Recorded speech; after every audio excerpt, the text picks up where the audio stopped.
right, so we are here with Gus Munoz Castro. Did I say that right? Get that all in You there? got it. You nailed it. Man, so I appreciate you coming on. It's so funny how things work, and it's such a small world. So you reached out to me. You were a friend, or you're coaching underneath one of the people that we had on here before. Yep. And so we kind of get a dialogue going, then find out that we actually had this interview scheduled a week ago, and we both wanted to kind of adjust it because our team that we didn't know was our team was having a game at the same time. So we were able to kind of make it work out, and things work out for a reason. Yep. No, yeah, I appreciate it. It was like a godsend when I got the email saying, "Oh, yes." Like I knew it. I knew it because the schedule came out like that day. And you emailed me right over. I said, "Bro, like we are connected." I totally know why you're emailing me. Yeah, absolutely, man. Absolutely. Go San Diego Padres. They're going to be playing in a couple hours. So here, go team. Yeah, so we'll see once this actually episode's released. If you're watching the video component of this, you might be able to see our happiness still. If you're listening to us later on and maybe the Padres are out of it, they didn't make the World Series or whatever it might be, maybe, then this is going to be a little delayed. But either way, we got to the show, and that's kind of what matters, least for the time being. All right, so Gus, we didn't come on here just to talk about Padres, even though I love the Padres. I could probably talk to them about all the time. We're talking about basically absolutely Power ISA. So you run an ISA team. Yes, yeah, absolutely. I run one of the largest ISA teams in North America. We have 65 people in the call center, and we service, all kinds of real estate businesses, real estate agents, real estate teams, loan officers, real estate investors, and a bunch of areas underneath the real estate umbrella. And we help them with their inside sales needs, whether that's everything from outbound prospecting, so calling, cold calling cold lists, all the way to inbound lead qualification, conversion, and nurturing. So all that kind of stuff. It's a pretty broad range of services, all under the inside sales umbrella. So one of the impressive stats that you gave me was that for 65 agents, you're usually scheduling at least 100 appointments on a daily basis. Yep, absolutely. Yeah, it's an impressive number. I always think we can do more, but yeah, it's all depending on your metric, right? So yeah, it's a huge number, it's a huge amount, it's a huge impact, right? Because all of those appointments it's ROI and it's results for our clients. So that's ultimately what they want. That they want help with that part of it, right? It's if they have lead flow, you're an agent. There's Vinny. It's hard to stay on top of these leads. It's hard to make the calls, to put in the work. And if anything, I don't know if you've been doing lead gen for a long time online or not, it's getting harder to convert these leads, right? It was a lot easier 10 years ago, when Google pay-per-click was the only game in town, when Craigslist was, a great lead source for free, essentially, right? I mean, it wasn't that hard. Now you got to put more work into it than a few years ago, but it's still, the ROI is still there.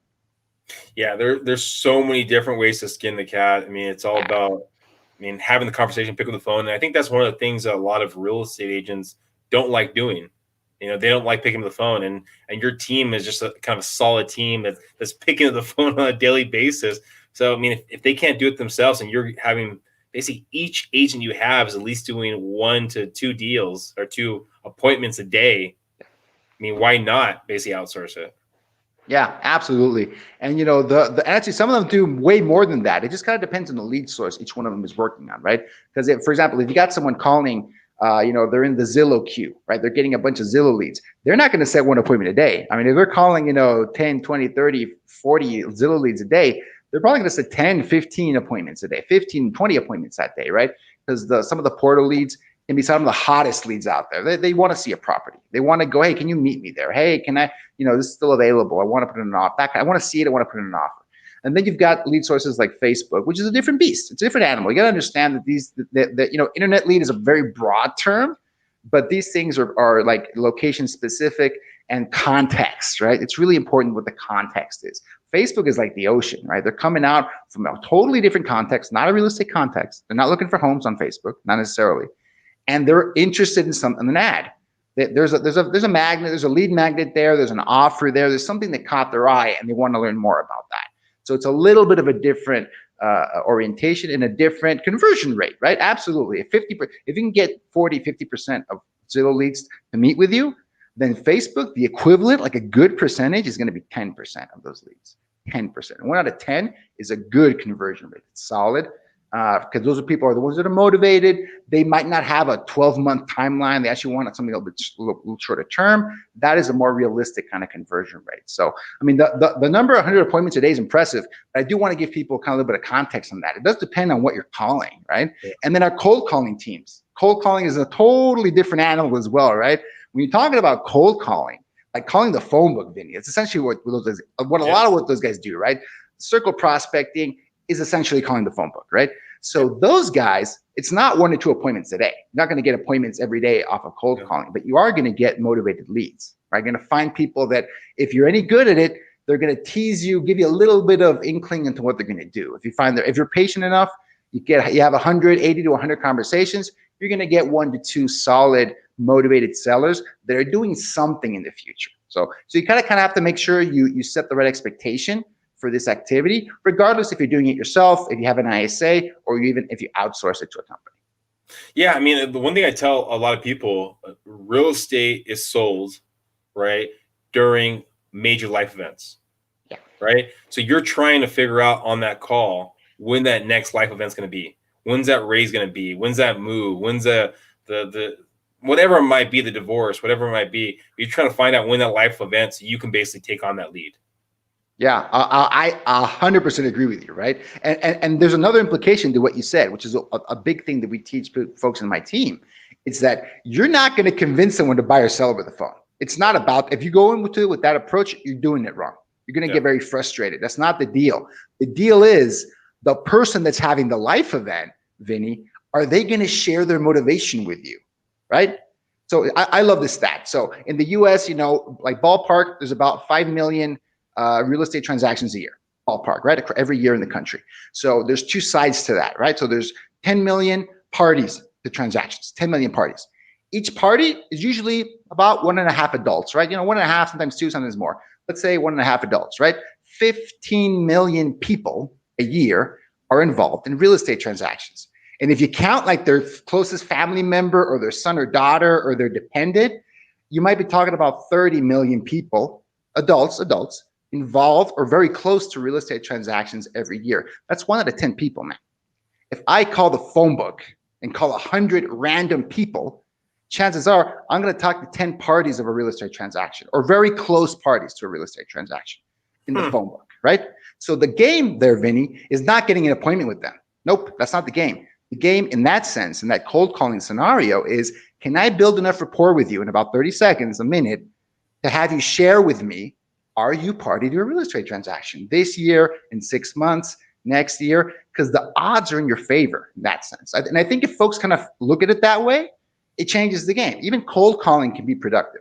Calling the phone book, again, I mean, Heller the home seller. I mean, San Diego legend, right? The guy built his business, his company, from calling literally the phone book. 2 or 3 lines, or just manual dial, old school, because he understood the numbers, right? He understood that metric. Man, I love that way of looking at it. That's fantastic right there. Absolutely. So if you change it from being like a cold calling machine that want to kill everybody to like trying to build a relationship, show some empathy, show some interest in the person, give them some value, right? A cold calling script we would use a lot for circle prospecting. We use this all over the country. And I got this from a Keller Williams course, by the way.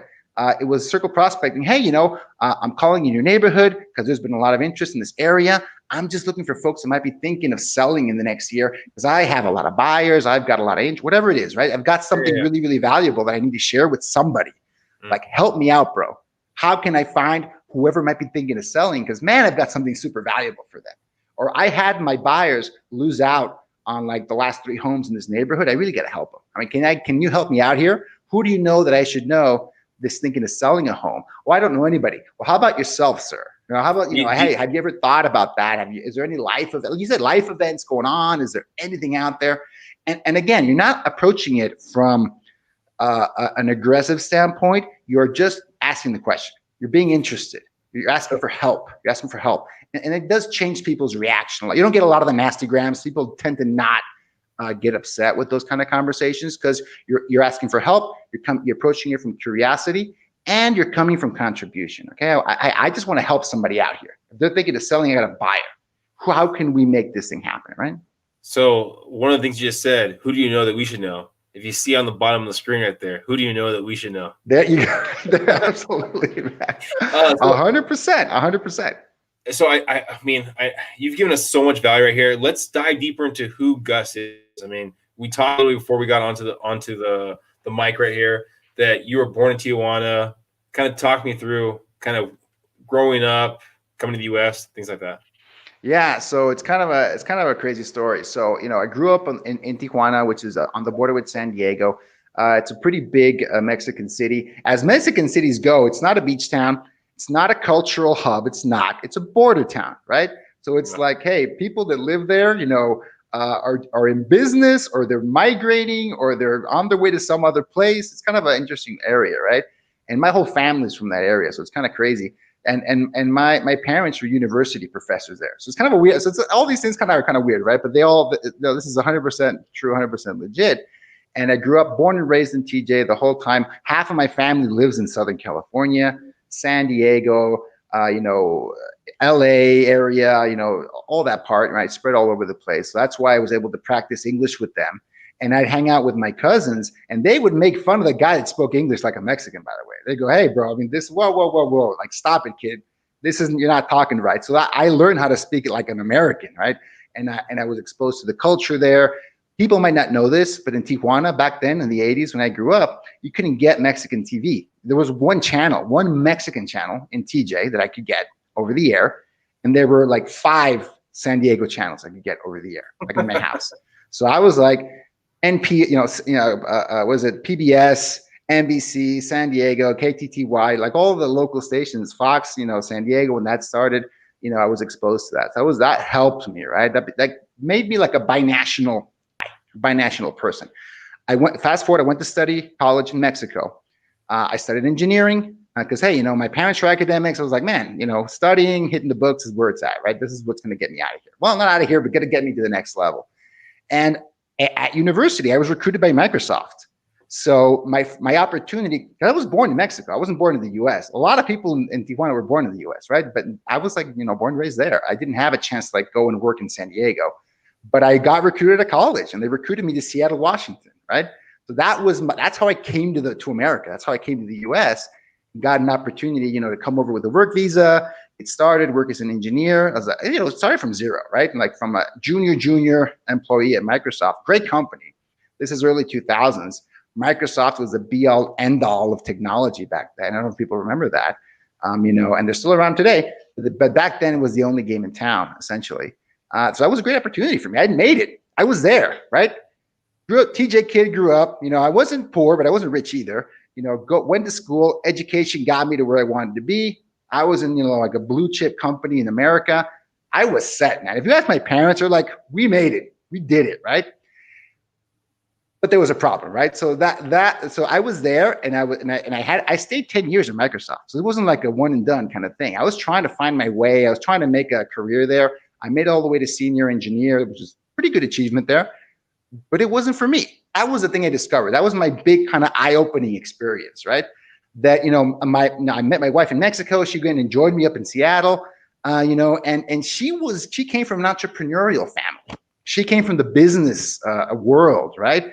Everyone, all the members of her family, extended family, self-employed, had their own business or ran their own farms, or from an rural area in Mexico. I mean, they just did their own thing. I was like, wow, what the hell is that about, right? And she planted the seed. She gave me the book, and it's going to sound super corny, but she gave me the book Rich Dad Poor Dad, which is like, you either love that book or you hate that book. That book legit changed my outset. It chipped away at kind of a way I had seen things before, and kind of opened my mind a little bit to a different way to look at money, to look at business, to look at success. I'm just going to be super honest with that. That book, and my wife put it in front of me when I was 19, right? She's like, then girlfriend, future wife. And I read, I'm like, man, this is something interesting, right? And I said, hey, I wonder if I could ever do anything like this. And when I was at Microsoft, you get to a point in your career where like, am I going to double down on the corporate world, or am I going to try something? I was 30 by then, right? Early 30s. It's like, okay, well, what's next for me? So my wife had gotten licensed in 2008 in real estate in Seattle. You know, the world was ending, if anyone remembers that. And, you know, she got to ride that market on the way down, and little by little started to ride that market on the way up. In about 2012 was about the turning point for that area. And in 2013, I said, you know what? I need to make a change, right? I said, you know, I feel I'm not using all my skills. I've got the gift of gab. I'm able to talk to people. I'm good with people. I didn't know this, but I'm good at sales, right? And in an engineering context, that's not a good thing. Oh, all you're doing is selling, man. You're just selling. There's no, you know, substance to this. So engineers are really, you know, cautious when they see other people selling to them. They're not, they're, you know, battle stations, battle shields go up, right? So it was always a little kind of a weird situation for me a lot of times. And when I tried out, I got licensed in 2010 to help my wife out as an assistant, basically, nights and weekends. I'd help her do her website, do all like little software things. And then I was a manager at Microsoft. I built a team. I'd hire people. I'd train people there. I said, let me train your team. She was at Keller Williams at the time. Keller Williams is all about team building and organizations and like the organizational model, team model, bunch, all these things, right? And I said, hey, I really dig that. I really enjoyed that. I like that culture, that system. Let me help you build one of these Keller Williams teams. I like that blueprint. I really think it's scalable, makes a lot of sense. It's logical for me, right? As an engineering mindset, this totally made sense. So I said, I'm going to take a 6-month break from Microsoft, right? I said, you know what? I'm out of here. Thanks, guys. I was thinking of going to either Amazon, Google, Facebook, which are huge still in the Seattle area as well. But in the meantime, I'm going to take a 6-month sabbatical. I'm going to help my wife build her team. That was in 2013, and I've never gone back, right? I went all the way to real estate, went over to the dark side, whatever to call it. And I've been self-employed entrepreneur since then, right? And it's been, it's been ups and downs since then. Learned a lot because I essentially started from zero. I didn't do a lemonade stand. I didn't do a college dorm business. I started learning cash flow, profit and loss, paying people, negotiation in 2013 when I was 32 years old. I started practicing. I had read a bunch of books, but I started doing it at 32, and here I am, 40. I just turned 40 this month. Watched last month. And it's been a trip. I learned a lot. I had to compress my learning there, but I started building a real estate team. I built it up, and we did about 10, 12 million a year in volume. Pretty good for our area, like Northwest Seattle. And then I discovered the ISA model. That was a big thing for me. That was another one of those, people put information in front of you. In my case, it was Keller Williams. Keller Williams had, a lot of training, a lot of coaching, a lot of models. I was able to meet some really top performing agents that were using ISA in their organizations. Lance Loken, for folks that know Keller Williams agents, Lance Loken was one of them. There's a lot more. They were having a ton of success with the ISA model. And I incorporated it into my team. I loved it. My very first ISA, within 90 days, set 22 listing appointments for me in 1 month. In this first month, and this was, again, there were a lot of expires in the market. So it's not the market we have today, but it blew me away. I was like, holy cow, if someone can do this, what else can they do? If they're properly trained, managed, and kind of recruited, right? So that's how it started. I started with ISA model in my team. Then a light bulb went off, and I said, hey, well, I'm from Mexico originally, right? And my wife and our plan was always to go back to Mexico. That was our plan, like long-term plan. Then we said, hey, why don't we try doing that now? This is 2015, right? End of 2015, early 2016. Why don't we try and do that now? Let's run our real estate business remotely. Let's see how that works out. And I can run my ISA team remotely, but have it in-house in Mexico and actually service my US team remotely. And then immediately I had another 4 teams hire me essentially to go, hey, Gus, if you're going to build an ISA team down there, well, can I have one? Get me one. Train one. I know you guys, know what you're doing with ISA. You have a lot of success with that. So give me an ISA, right? Here's some money, go, right? And so 4 people did that for me. I had my first 4 clients early 2016, and away we went. So I had it was 4 ISAs, 4 clients, and myself. And we started that early 2016. So fast forward to now, we have over 600 active clients right now. And we service like almost every state in the US, almost every province in Canada, hundreds of campaigns that we're managing, and that's where we are. So it's been a trip, man. But that's, I guess, in a nutshell, kind of what led me to that. Yeah, that was quite the roadmap. So 2008, your wife got into real estate, right? Yep, got licensed. Yes, Got licensed, and then 2013 is when you actually jumped in fully full time. I jumped into it 100%. So, I mean, one of the things that, at least in my experience, if you have one significant other, right, that has a steady paycheck, a steady job, right, and the other one can get into the real estate, over time, it at least seems like real estate is one of those professions that you can fail forward, right? If you do it long enough, right, and you're at least good at it, don't have to be aggressively good at it, but if you're good at it, over time, you're going to start getting business, right? There's people that I know that have been in the business for 20 years. They don't do any kind of prospecting. It's just a matter of, I'm a real estate agent, I'm a real estate agent, I'm a real estate agent, and they're going to get the business, right? Absolutely. Absolutely. 100%. So it gives, when you have a significant other that's getting a steady paycheck, even if you're not at that aggressive, which I've never met your wife, and maybe she was crazy aggressive, right? It still allows that base, that threshold of getting that business. Yet once you give away that significant other gives away that steady paycheck, that kind of has to be difficult too. Yeah, it was probably one of the hardest things I've ever done, in business, right? It was deciding to go into business, right? So, and I'm an engineer. I had a plan. I had my big Microsoft house. I had my Microsoft cars. I had my engineer, 10-year engineer lifestyle. And I took a step back. I took a conscious step. I moved everything into a 1-bedroom apartment.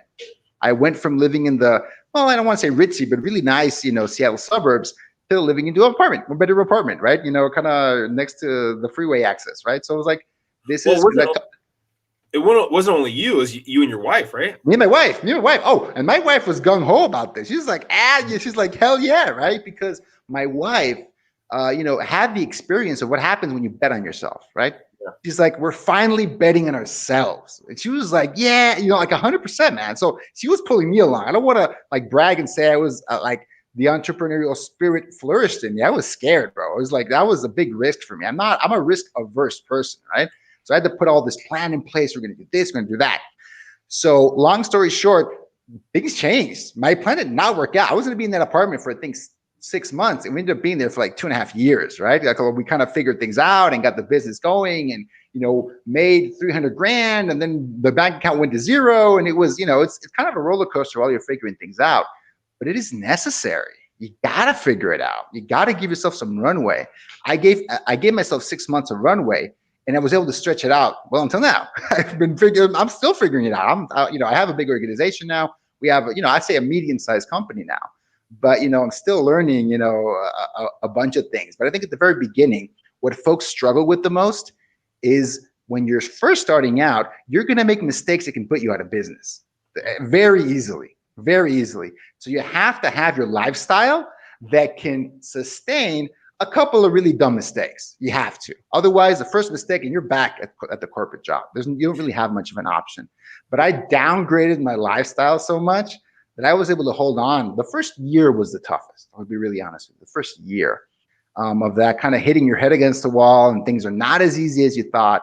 The leads are harder to convert than you thought. Some of those deals you get depending, you're ready to go, and some of those deals fall through. That's the reality, right?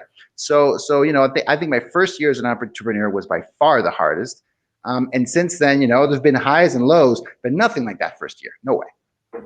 Now, I mean, having that great support system with your wife right there probably going to help to make that even easier. Because I mean, I think there's a meme online where it's what a guy's okay with and what women are surprised that he's okay with, and it's like a chair inside with a little TV. And guys are okay with doing that for 6 months of the year, but women, get mad with the idea that how can you just be okay with this? So, I mean, having that support, was there ever a time in that year, or maybe even after that, where you want to go back to that parachute of Microsoft? Absolutely. Well, it was when cash got tight. It was when cash got tight. It was when those deals fell through. It was when, I couldn't pay myself my salary. It was on salary, right? I went from a 6-figure salary to making $60,000 a year. I said, I can live off this. I'm fine. And when you can't even make that one of those months, It's like, holy cow, I've never had to worry about this ever, right? Microsoft was my first job. I was like, man, that paycheck, the company had a good quarter or a bad quarter, that check was already always there, right? And again, it's an illusion too, Vinny, because Microsoft went through tons of layoffs while I was there. I was just lucky that I didn't get laid off, right? I mean, it was the appearance of stability and the image of security, right? It's not just security; it's the appearance of security that I was really, really comfortable with, right? But again, at some point, I was relatively young. I remember when I first got to Microsoft, I had a boss that was about 50 years old, and he said, "Kid, I'm happy for you, but I feel sorry for you, bro, because I'm 50. This is the best job I've ever had in my life. You're 22. This is the best job you ever had in your life. This is your first job. So you got a tough hill to climb here. Got to figure out what you want, because this place is amazing. So you're either going to be here for life, or you got to figure out what it is you really want, if this is not what you want." And it took me a while to figure that out, really kind of churn. This is early in my career. He could tell. He could tell that I was like had a lot of like energy, a lot of skills. I was really, looking to see what I could do. And he's like, yeah, you better kind of figure out that this is the place for you, because there's rules and there's, a corporate ladder you need to climb, and you have to conform to that. And that's fair. And that's totally the way that works. And some people flourish in that environment, and the structure and the rewards. It's amazing for them. It wasn't for me, right? So I had to find a way to kind of go, okay, first of all, realize that I needed to find something different. That was the hardest part for me. Once I came to that, okay, great. Now I just got to have to plan my way to jump and try something different. That was the hardest part. Going back to the idea of going back to that sports system, right? Going back to everything you knew of having that steady paycheck, even though maybe at that time you weren't aware of the ups and downs of where that paycheck was coming. You could get laid off anytime. What was the process of saying, no, I'm sticking with my plan, I'm sticking with real estate? Was it having conversations with your wife at the time? Was it thinking about where you're going to be? I mean, what was that process like for you? So I think it was two main things. If I think back on it, that's a really good question. I haven't really thought about it that way. Number one was my wife, because I never felt pressure from her to like, hey man, where's the new car, bro? Our car's 2 years old now. That's never happened. So she never made those kind of suggestions, kind of pushes, kind of little comments. Whereas like, man, I gotta make money fast, right? So I didn't feel that kind of pressure. I put it on myself though. I'm not gonna say that doesn't exist. So she didn't do it, but I definitely felt it. But another thing, and this is, you have to know your own personality. I'm a grinder. Like it is very difficult for me to stop doing something, even if I'm not successful at first. I will grind. That can be good and bad, right? If you're on the wrong path, this is bad. If you're on the right path, well, then you're going to bust through, a lot of difficulty, a lot of problems, without thinking twice about it. No, man, I'm not wrong. You're wrong. I'm not wrong. This is just a bad situation. I'm on the right path. So even though ultimately 5 years later, or 7 years later, I don't run that real estate team anymore, right? I don't run the real estate team anymore. I handed it off back in 2016, 17 to a team. They run my database now. I just pass everything on to them. Even though I'm not running a real estate team now, that was the right path for me, right? That was me learning to be a business operator, to be an entrepreneur, to watch my money. When you're making six figures guaranteed not guaranteed, but you know what I mean, a lot of security behind it, you get sloppy. I mean, that's happened to me. That's what happened to me. I got sloppy with my expenses. The money was always there. I could out earn any problem I had. Most problems that I had, I'm going to make more money this year. I'm going to get bonus at the end of the year. I'm good. When you're an entrepreneur, I had to learn that a dollar saved is a dollar earned, right? A dollar saved is a dollar earned. So being really, really careful with my budgeting, my cash flow, sales, lead generation. The way to get off that roller coaster of good months and bad months is consistent lead generation. There's no other way to get out of that. Not that I found. Maybe somebody smarter found a way. But I'm like, when I got into the habit of going in the office every day, making my calls, calling through my database. I didn't call my database every day. I called it 3 to 4 times a year. It was the hardest thing I had to do, right, for me, because essentially calling people, everyone I knew, and seeing if they had any real estate plans for the next year. I preferred to make cold calls, Vinny. That was easier for me. Most people. It was like death to me. It was like that phone weighed 10,000 pounds. But I knew that my hourly rate for that activity was $1,000 an hour, sometimes $2,000 an hour when I called through my database. So are you going to make those calls? Because I need that cash, right? I need to make that. I need to grow my business. I need to move the ball forward. So I kind of got that, right? So that took me about a year or two to figure out that consistent lead generation, making the calls, calling back, following up, being that guy, being there, servicing those leads, nurturing those leads, even when they weren't ready to transact right away, building that pipeline. That was the only thing that got me off that roller coaster and into road of stability. So you brought up the idea of a dollar saved, dollar earned, and you're running this very big ISA team. The hiring process can be difficult because you're bringing people on and you don't know if they're going to, how they're going to do, and you're paying for space, things like that. What are some of the tricks, the techniques, things you've learned in the hiring process? Oh, wow. Really good question. Really good question. Because I think the hiring process, let alone forget ISA, any role within real estate, it trips people up a lot. So one of the things I think that you have to kind of understand, and again, it's a mindset shift. It's not just Gus telling you this. You got to arrive there somehow. You got to get there. Mentally get to that space where hiring is just another technique about being an entrepreneur. The same way sales is, the same way negotiation is, the same way all of these things. You kind of suck. Well, maybe you have natural ability. Great, good for you. The rest of us have to learn it, suck at it, and get better and better, learn from our mistakes. Same way with hiring. So at first, I see a lot of real estate agents, real estate teams be very cautious with their hiring. Oh man, we got 18 interviews and we got to just make sure like we're hiring because we can't make a mistake with hiring. We can.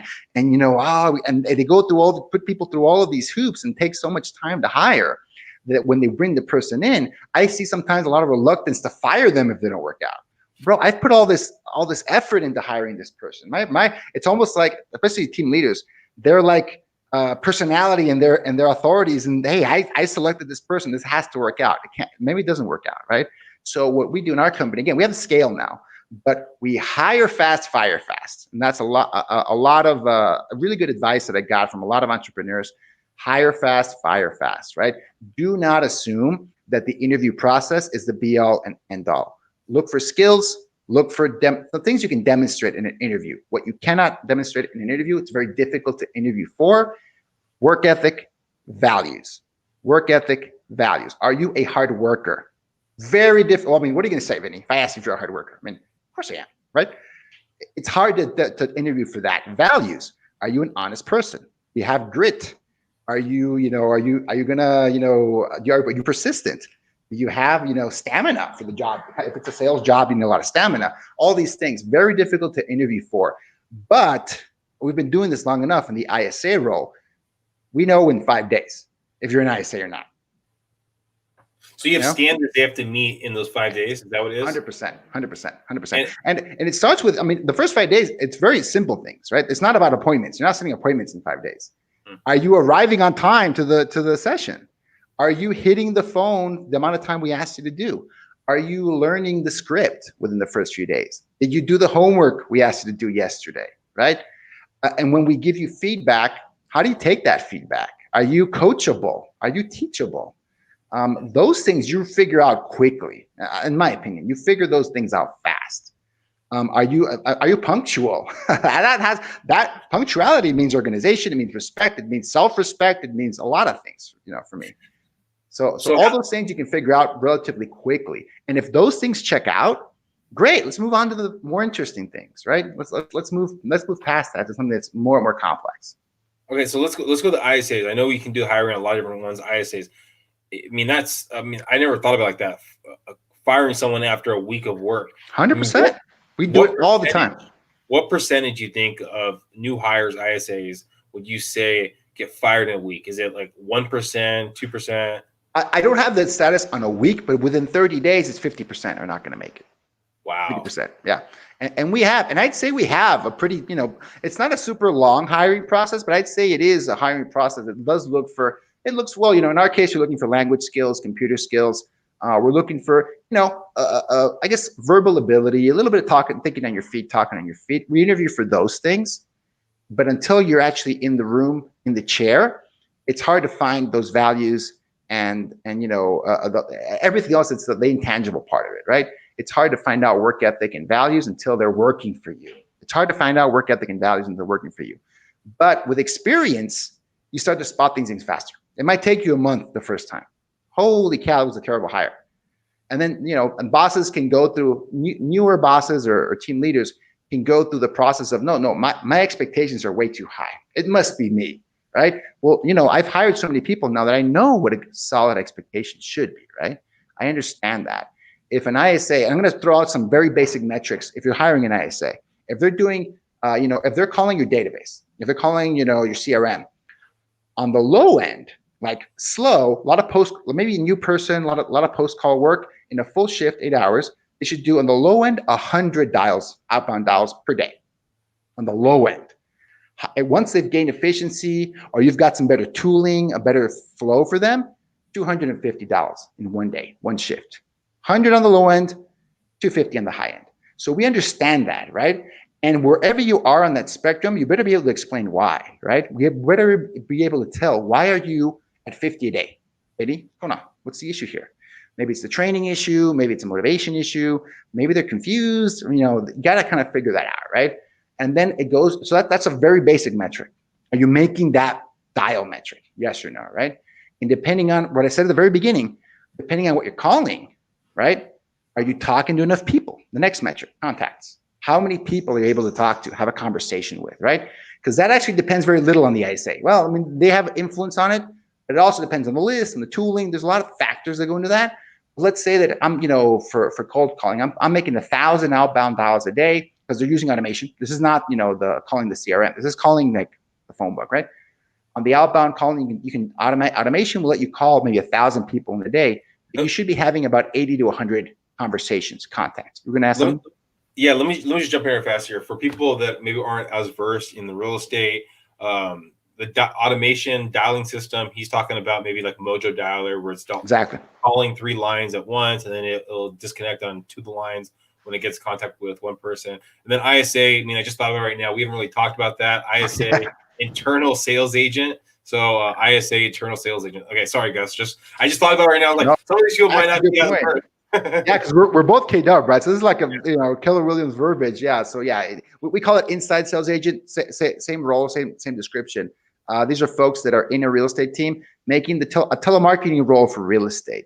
Anything to do with phone calls, prospecting, or inbound conversion and nurturing. So all these things. So you come up with these metrics, right? So experience teaches you this, right? So I can tell you a metric that works for me. You got to figure this out on your own for your market, for your lead source. Maybe, Vinny, you've got, probate lists. Maybe you've got notice of default lists, and what a decent person can do when they're hitting those lists, what kind of an output you expect, right? So you come up with the standard, and here's the hard part. You got to hold people to that standard. The better you get at that, the faster you can build like a high-performing team.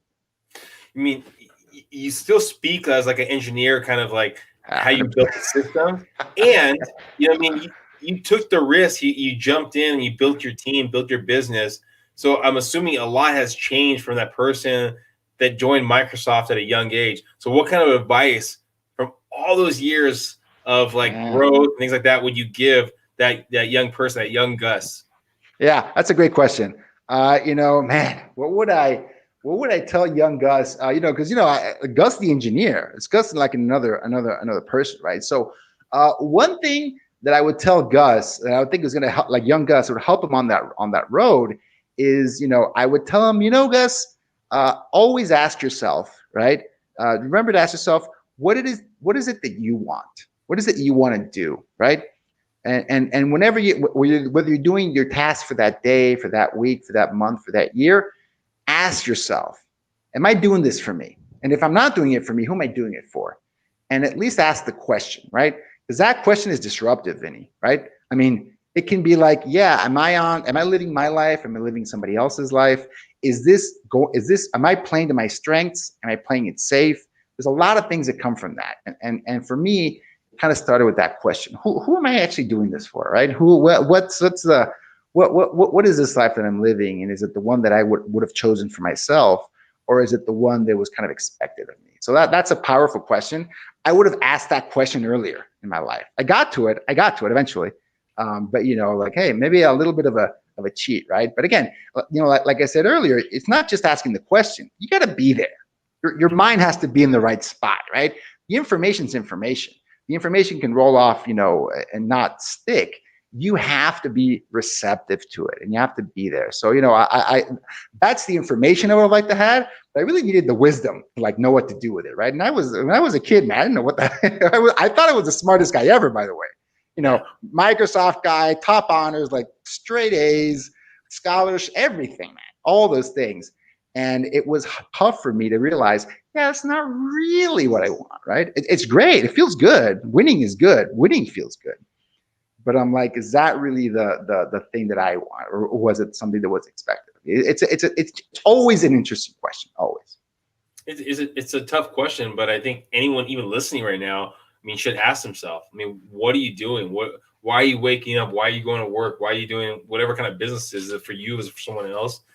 That's going to give you that extra oomph if you have to stay at work, stay in a little bit longer in the day.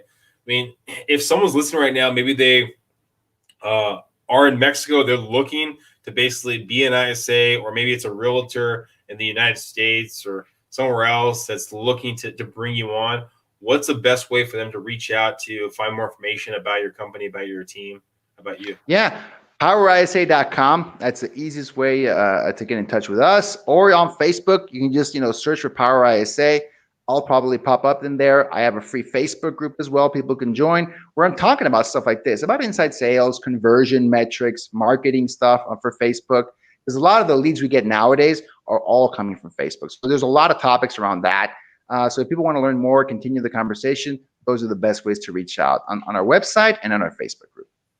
Well, thank you, Gus, for being on here. Got so much great information. I know for a couple of minutes for the listeners out there, we kind of just got in the zone, talking real estate, getting real estate insight. And I was loving every second of it. Hopefully everyone listening, maybe you're not in real estate, but you can still relate to transitioning from one career to another career, maybe outside your comfort zone, yet finding a way that can interact with each other. So hopefully there's some information you can take away.